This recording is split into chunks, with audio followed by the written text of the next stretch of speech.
Now, first thing is one entity invest money in another entity.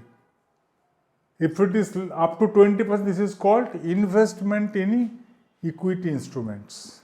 This is just an investment. It can be short term, it can be long term. So, this is guided by Ind AS 109 to be accounted for at cost or at fair value. Fair value can be depending on the business model.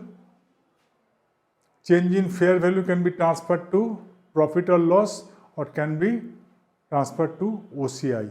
So, up to 20% any investment is called investment in equity instruments.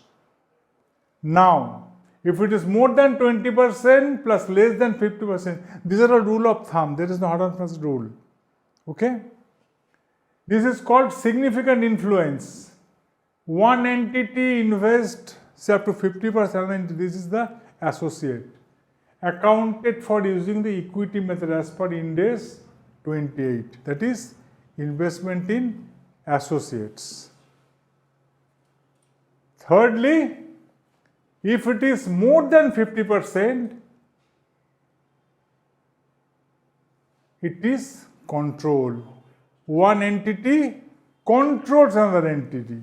For that, consideration followed as guided by Ind AS 110. We have to see whether the control exists and how accounting business commission we have to follow 103.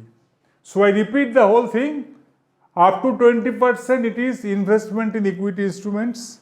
Between 20 and 50 it is investment in associate.